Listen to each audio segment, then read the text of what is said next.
مساء الخير مشاهدي قناة نايل سينما. أنا عزيز خوادر المدير الفني للمهرجان الدولي للفيلم عبر الصحراء. سأحدثكم عن أهم فقرات هذه الدورة الخامسة عشرة. إذن المهرجان ينظم 3 مسابقات: المسابقة الرسمية للفيلم الطويل، ومسابقة السيناريو، ومسابقة الفيلم القصير. وبالإضافة إلى المسابقة الرسمية هنالك عروض لبانوراما الفيلم المغربي وسينما العالم وشعبة أخرى لأفلام أخرى ذات حساسية فنية نريد أن يشاهدها الجمهور الزبوري. بالنسبة لمسابقة الفيلم الطويل فيشارك في هذه المسابقة الرسمية 10 أفلام من دول مختلفة مثل البرازيل، مثل إيران، مثل تنزانيا، مثل فرنسا، مثل الهند، مثل إيران، مثل مصر ودول أخرى. بالنسبة لمسابقة السيناريو نحن ننظمها لتشجيع شباب المغرب والشباب في العالم أيضا، لأنها مسابقة دولية، من أجل تطوير كتابتهم بالنسبة للسيناريو والحصول على تقنية عالية في تقنيات كتابة السيناريو. والفيلم القصير أيضا ننظمه لتشجيع الشباب الذين يبدعون في مجال السينما من خلال التقييم. إذن بالإضافة إلى كل هذا هنالك أيضا ننظم ورشات تكوينية لفائدة شباب المنطقة للتكوين في مجال مهن السينما في مختلف المجالات، يعني سواء الإخراج أو السيناريو أو التصوير أو الإضاءة أو التمثيل، يستفيد منها شباب المنطقة. وبالإضافة إلى هذا ننظم ندوات. هنالك 3 ندوات. أولا ندوة رئيسية حول الهجرة في السينما الإفريقية، والتي ينشطها مخرجون أفارقة وباحثون ونقاد سينمائيون لهم إبداعات وكتابات في هذا المجال. بالإضافة إلى ندوة أخرى حول التلقي بين الأدب والسينما، وينشطها أدباء وسينمائيون. وندوة ثالثة حول المرأة في السينما المغربية، تنظم لفائدة مجموعة من النساء المشتغلات في المجتمع المدني في المنطقة. والآن سوف نلتحق بالقاعة لكي نشاهد ونشارك في ندوة المحورية حول الهجرة في السينما الإفريقية.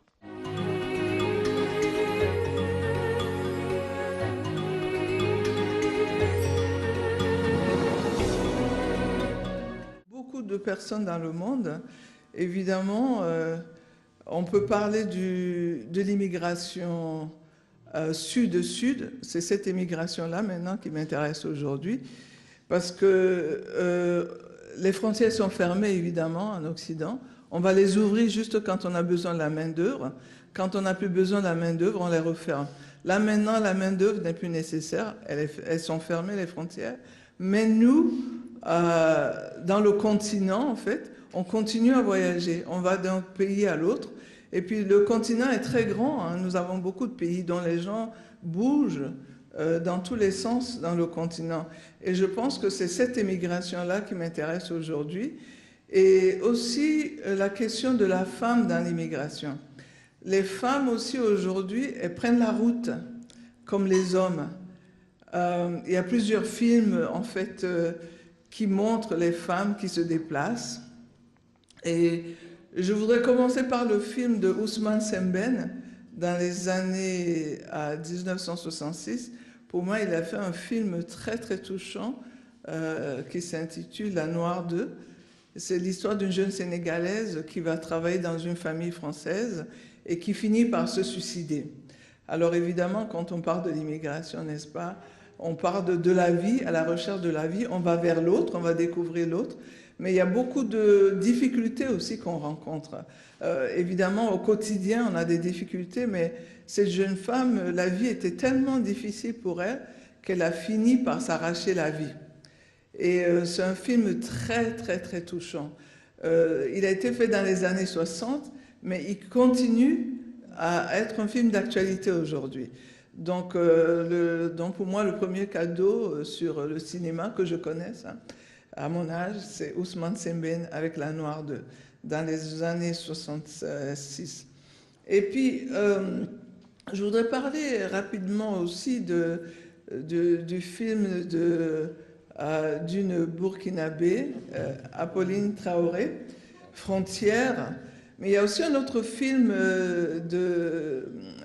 du Maghreb, Frontières, avec Djan, qui est qui a aussi mis une femme, il y a une femme, une jeune femme, dans cette histoire, qui marche beaucoup, mais qui se bat, parce qu'évidemment, elle a beaucoup de problèmes. Mais bon, le film de Traoré, en fait, se concentre sur les femmes dans le sud. Elle passe d'une frontière à l'autre dans le sud. Et c'est intéressant parce que ce qu'elle montre aussi, elle montre les difficultés que les femmes ont quand elles traversent les frontières. Ce n'est pas que les hommes, mais les femmes aussi ont beaucoup de problèmes. Bon, évidemment, le problème principal qu'elle a montré aussi, c'est le viol, qui a aussi mis en exergue dans le film de Djan, Frontières. Donc les femmes, elles ont les mêmes difficultés, peut-être un peu plus, parce qu'elles sont vulnérables. Parce que la question, aujourd'hui, pour parler de l'immigration aussi, je voudrais parler plus de la question de la vulnérabilité. On est tous vulnérables parce qu'on va d'un continent à l'autre, d'un pays à l'autre, on reste vulnérable, particulièrement les femmes, et qui ne veulent jamais partir sans leurs enfants. Souvent, quand elles laissent les enfants derrière, elles font tout pour retourner, pour chercher leurs enfants. Donc, il y a une double vulnérabilité avec les femmes. Et puis, bon, c'est les femmes qui donnent la vie, on le sait, malgré tout, on les protège, mais on ne les protège pas assez. Bon, dans la question de l'immigration et le cinéma aussi, je voudrais parler aussi, pour moi, je voudrais changer de vocabulaire. Je pense que maintenant, dans le Sud, on doit changer le vocabulaire. Quand les Occidentaux parlent de nous, les immigrés, on est des réfugiés, on est des sans-papiers, on a beaucoup de nominatifs comme ça. Mais eux, quand ils sont chez nous, ils sont des expatriés. Alors maintenant, moi, quand on me pose la question, vous êtes immigré d'où? Je suis expatrié du Cameroun. Je suis expatrié, je ne suis plus immigré. Parce que pour moi, c'est aussi péjoratif dans la façon dont on l'utilise. Donc, je pense qu'il faut changer un peu comme on parle de l'immigration, en fait. Mais bon, on a des images très douloureuses dans le cinéma qui montrent les gens traversant le désert. Mais on a de belles images aussi, des gens qui, en fait, arrivent à immigrer dans de bonnes conditions. Donc, on a toutes sortes d'images. Mais le cinéma africain se concentre particulièrement sur les images parce que, bon, c'est aussi le moyen de faire passer le message. نلخص بسرعة وبطريقتي الخاصة، وأعتذر إلى لم تكن ترجمة، وخاصة بالنسبة لإفريقيا وما عانته من تدخلات أجنبية ومن تهجير فقط وليس هجرة. إذا كانت الهجرة أسبابها داخلية وتتفاعل مع عوامل أخرى خارجية تجعل الإنسان الإفريقي يسعى إلى ترك بلده وأرضه ووطنه وعشه بحثا عن لقمة العيش أو بحثا عن كرامة يفتقدها أو عن عدالة يعاني من غيابها، فإنه أحيانا يتم تهجيره لأسباب داخلية، إما أسباب مناخية مثل التصحر، مثل الفقر، مثل قسوة الطبيعة، ولكن أسباب سياسية أيضا مثل الديكتاتوريات التي اجتاحت إفريقيا لمدة طويلة كما تعلمون، والحروب الأهلية التي غالبا ما تكون أسبابها معقدة، منها ما هو داخلي إثني تاريخي، ومنها ما يعود إلى التدخلات الاستعمارية وإلى استغلال ثروات البلد إلى آخره. نفس الشيء أشارت المداخلة الأولى مع الأستاذة فريدة لأن الهجرة أيضا من ضحاياها الأكثر معاناة هو المرأة. المرأة باعتبارها هي واهبة الحياة من جهة، وباعتبارها أيضا هي العنصر الأكثر هشاشة والأكثر قابلية للإصابة في المجتمع الإنساني، فقد عانت أكثر من هذه الهجرة، بحيث إذا كان من السهل على الرجل نسبيا أحيانا أن يجمع حقيبته وينطلق، فالمرأة لا تستطيع مطلقا أن تتحرك بدون أبنائها وبدون أسرتها، وهذا ما يثقلها أكثر ويجعلها تعاني أكثر ويجعلها ضحية أكثر لظاهرة الهجرة، وما نراه اليوم بالطبع على مستويات متعددة في إفريقيا وغير إفريقيا دليل على هذا الموضوع. أيضا الأستاذة كاترين تحدثت عن نماذج من أفلام موريتانية وجزائرية ومغربية وفرنسية أيضا، لأن المهاجرين ليسوا في إفريقيا أيضا، بل المهاجرون الأفارقة هم يسكنون أيضا في عوالم أخرى في قارات أخرى من هذه القارات الدول المتقدمة وخاصة فرنسا. وانطلاقا من بلد الهجرة الذي يعانون فيه أحيانا من ما تركوا بلدهم كي يتجنبونه، ينتجون أفلاما كما ينتجون إبداعات أخرى، أبحاث علمية وروايات وغيرها، ليتحدثوا عن هذه المعاناة التي يعانونها. فيمكن أن نقول على أن السينما بصفة عامة والفيلم السينمائي الإفريقي بصفة عامة تحدث عن ظاهرة الهجرة وتحدث عنها من زوايا متعددة بتعدد الاختيارات الفنية والتكوين والاختيارات التقنية أيضا لأصحاب هذه الأفلام. هنالك من تحدث عن مونوغرافيات محددة انطلاقا من الأسباب الذاتية للهجرة، انطلاقا من المعاناة الداخلية. هنالك من حاول أن يعالج الأسباب، وهنالك من حاول أن يأخذ هذه الظاهرة داخل مونوغرافيات معينة في مظهرها الخارجي وتفاعلها مع سياقات الدول التي تستقبل المهاجرين.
أعزائي مشاهدي قناة نايل سينما، مرحبا بكم في رسالة جديدة من مهرجان زاغورا للفيلم عبر الصحراء في دورته ال15. هذا الصباح تم تنظيم ندوة حول الهجرة في السينما الإفريقية، وقد كانت من تنشيط العديد من المخرجين والباحثين في هذا المجال، وعلى رأسهم السيدة فريتا إيكوتو، الباحثة والفيلسوفة ورئيسة شعبة الدراسات الإفريقية والأمريكية في جامعة ميشيغان، وهي روائية أيضا وباحثة في مجال السينما الهجرة والسينما الإفريقية. أيضا كانت معنا كاترين ريال، وهي صحفية وناقدة سينمائية وعملت في العديد من القنوات الفرنسية. وكان معنا أيضا في تنشيط هذه الندوة المخرج والسيناريست الكونغولي دافيد بيير فيتا، والذي أخرج العديد من الأفلام الوثائقية والطويلة وكذلك السلسلات في العديد من التلفزات الفرنسية. وقد تم تسيير هذه الندوة من طرف الناقد السينمائي والكاتب المغربي إدريس القري. إذن سأبدأ مع السيدة فريدا إيكوتو وسأسألها عن ملخص لمداخلتها في هذه الندوة. Madame Frida, je suis content que tu es ici à Zagora. C'était un fier pour le festival. Vous êtes philosophe, vous êtes chercheur, vous êtes présidente de la section des études afro-américaines à l'université de Michigan. Ce matin, il y avait un panel sur l'immigration dans le cinéma africain. Qu'est-ce que vous pouvez nous dire sur ce sujet? Merci beaucoup de m'avoir ici. Ce matin, nous avons parlé de l'immigration dans le cinéma, ou l'immigration et le cinéma. Nous avons particulièrement parlé de la question des stéréotypes qui se reproduisent dans les images qui sont faites sur les Maghrébins, les Africains, et la nécessité en fait d'essayer de produire d'autres images, les images un peu plus positives, pour montrer que, en fait, malgré le fait qu'on bouge, qu'on voyage, qu'on immigre vers l'autre, il y a aussi des côtés positifs de ce voyage. Il n'y a pas que le négatif. Donc, c'était très intéressant parce qu'il y avait beaucoup de jeunes et particulièrement un qui a posé une question qui nous a beaucoup touchés. Qu'est-ce que le cinéma peut vraiment faire aujourd'hui? طيب لمشاهدي قناة نايل السينما من المغرب في إطار مهرجان زاغورو لفيلم عبر الصحراء، مداخلة هذا الصباح للسيدة فريدة إيكوتو، وهي رئيسة قسم دراسة الأفرو أمريكية في جامعة ميشيغان بالولايات المتحدة الأمريكية. تركزت حول الصورة النمطية للهجرة وللمهاجر في السينما بصفة عامة، وركزت أيضا على أن الحديث عن هذه الصورة يقتضي الحديث عن الاقتصاد، باعتبار أن السينما أساسها هو لوجيستيكيات الإمكانات التقنية والأموال للإنتاج وإمكانيات التوزيع أيضا. وهذه الصورة هي في الغالب سلبية، لكن ليس هنالك الجانب السلبي فقط، بل هنالك أيضا الجانب الإيجابي، والذي سيقتضي أن يصنع الأفارقة صورتهم بأنفسهم، كما اتضح ذلك من خلال سؤال لأحد الطلبة خلال جلسة هذا الصباح. شكرا أستاذ إدريس. إذا السيدة كاترين ريال هي يعني من المتخصصات في السينما الإفريقية، وكتبت العديد من المقالات في هذا المجال، كما أنها قامت بالعديد من اللقاءات والحوارات مع مخرجين أفارقة، وكانت أيضا من المؤسسين والمنظمين لمهرجان شاشة سوداء بباريس، والذي يحتفي بالسينما الإفريقية في فرنسا. Madame Catherine Riel, vous connaissez bien le cinéma africain. Vous avez écrit sur le cinéma africain et vous avez aussi parmi les fondateurs du festival Écran Noir. Qu'est-ce que vous pouvez nous dire sur ce sujet de ce matin? C'est pas Écran Noir, c'est Racine Noire. C'est un festival qui est plus ancien. Mais Écran Noir, c'est un festival camerounais. Donc, de chez Madame. Donc, en fait, ce dont parlait Frida, évidemment, ça me touche beaucoup. Et la façon dont moi je me positionne par rapport à ça, c'est un peu en tant que journaliste, critique de cinéma, historienne du cinéma en fait aussi, de voir que simplement les films, l'immigration est un vrai sujet évidemment dans le cinéma africain, mais pas que. C'est-à-dire qu'il n'y a pas que des films sur l'immigration dans le cinéma africain, loin de là. Et que simplement ces films-là dont on a parlé ce matin, dont on a essayé d'évoquer les tenants et les aboutissants, marquent aussi les étapes d'un changement politique ou pas d'ailleurs, hein, entre les relations entre le continent africain et le reste du monde. Là, on a fait un constat un peu sombre ce matin, qu'on est dans un état de post-colonisation, néocolonisation, je ne sais pas comment on peut dire, mais que, en tout cas, ça répond à quelque chose qui est que on n'a pas encore décolonisé les esprits et que ce n'est pas les Français ou les Européens qui peuvent le faire. Évidemment que la décolonisation des thèmes et des esprits ne peut venir que des pays eux-mêmes, que des cinéastes et des artistes eux-mêmes. Donc c'est ça qu'on a essayé aussi de développer, de façon à répondre aussi aux préoccupations de ces jeunes dont tu parlais, Frida, qui ont cette question sur l'importance du cinéma. Le cinéma doit venir de l'intérieur, il ne peut pas être imposé sans arrêt par d'autres, que ce soit sur le plan financier ou sur le plan des idées. بالنسبة للناقدة السينمائية والصحفية المتخصصة الخبيرة بالسينما الإفريقية من خلال اشتغالها على برامج إذاعية وتلفزيونية في نفس الإطار، فهي تؤكد على أن المنطلق الذي تحدثت منه السيدة فريدة توافق عليه، وترى على أن الحديث عن السينما والهجرة في السينما الإفريقية هو حديث غالبا ما يطبعه طابع التشاؤم وطابع السوداوية.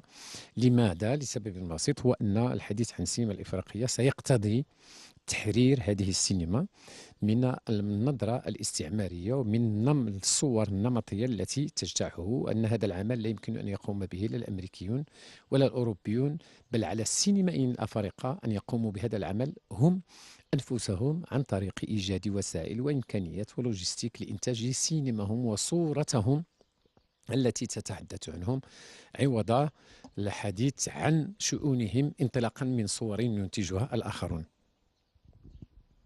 شكرا إدريس. معنا أيضا المخرج والسيناريست الكونغولي والإفريقي طبعا دافيد بيير فيتا، واستمعنا إلى من تحدثوا عن السينما الإفريقية والهجرة في السينما الإفريقية من الخارج. الآن سنستمع إلى من سيتكلم عنها من الداخل، أي مخرج ومبدع ومن المنتجين لهذه السينما.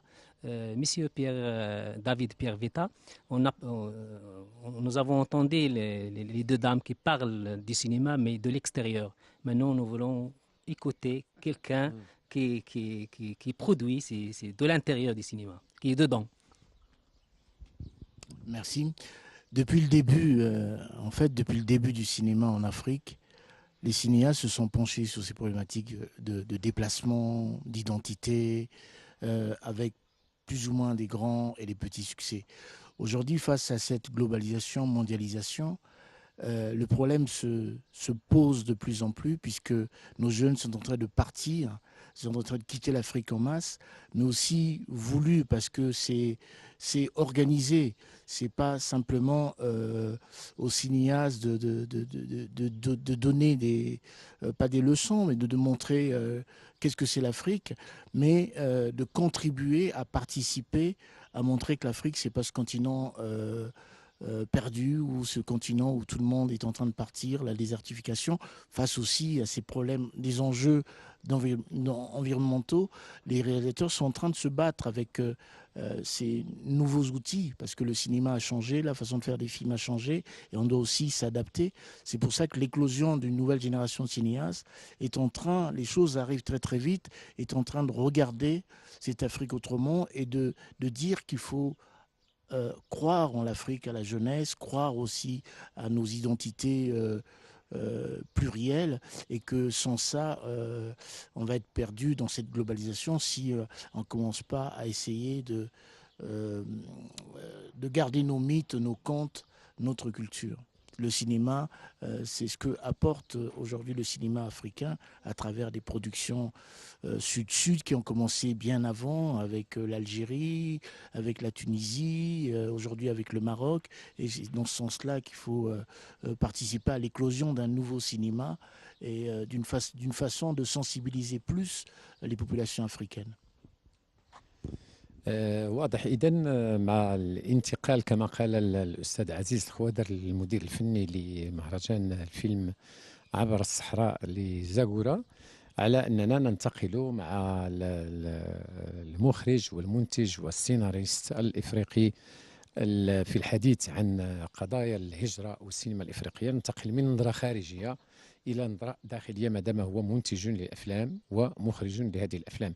فبالنسبة له هو فإن تحدي صناعة صورة إفريقية محضة وأصيلة عن قضايا الإفريقية وقضية الهجرة بالذات تقتضي وعيا برهانات العولمة، وهذا الوعي سوف يجعل إنتاج صورة سينمائية إفريقية عن الهجرة وعن الثقافة والفكر الإفريقي سيجعلها إنتاجا ينبغي له أن يلتزم بالثقافة الأصيلة الإفريقية، بالأساطير الإفريقية، بالتخيل والخيال الإفريقي وباللاوعي الإفريقي والبيئة الإفريقية، عوض أن تبقى الصور النمطية التي تروجها العولمة هي التي تنطلق وتفرض نفسها على الإنتاجات الإفريقية. وبالنسبة له هو فالأمل كبير جدا مع الجيل السينمائيين الجدد الذين هم واعون بهذا التحدي، تحدي العولمة من جهة، وواعون بضرورة الحفاظ على التراث التخيلي الشفوي والمكتوب وأيضا المعماري والتاريخي للثقافة الإفريقية على وجه العموم. Je crois que de plus en plus, il faut aller vers une mutualisation au niveau argent, matériel, technicien. Et il y a comme ça qu'on peut combattre tous ceux qui veulent montrer autre chose de l'Afrique. نقطة أخيرة وهي اللي بلورت أكثر وجهة نظري، وهي أنه على أن التنسيق والتعاون على مستوى الإنتاج سواء بالنسبة لوسائل الإنتاج المالية أو التقنية ينبغي أن تنتقل من جنوب شمال إلى تنسيق جنوب جنوب بالدرجة الأولى حتى نضمن هامش الحرية أكثر في وضع التصورات وفي معالجة القضايا بحرية كاملة من الضغوطات التي تفرضها التعاون الإنتاجي ما بين الجنوب وما بين الشمال. سيدة فريدة، أنا قرأت لك مقالا ممتعا جدا وجيدا جدا حول العولمة والهجرة في السينما الإفريقية، فهل بإمكانك أن تعطينا بعض الأفكار التي تضمن هذا المقال؟ Madame Frida Ikoto, j'ai lu ton article très intéressant, très pertinent sur la mondialisation et l'immigration dans le cinéma africain, surtout francophone. Est-ce que vous pouvez nous donner quelques idées de cet article? Oui, bien sûr. J'ai particulièrement parlé de la question de l'économie. On ne peut pas parler de l'immigration, en fait, sans parler de la question de l'économie. Et puis, j'ai aussi souligné le fait que, de toute manière, l'art, la production culturelle, l'art, reste toujours à la marge. N'est-ce pas? Produire le cinéma, c'est aussi de l'art. Avant qu'on ne montre les images, ça fait partie du domaine artistique de la culture. Donc, c'est extrêmement difficile pour les cinéastes africains de travailler. Donc, il y a cette question monétaire, l'argent qui finance le cinéma. Et j'ai aussi souligné le fait que malgré les difficultés que les cinéastes ont à produire des images, ils arrivent quand même à travailler. On a quand même un cinéma aujourd'hui qui est conséquent.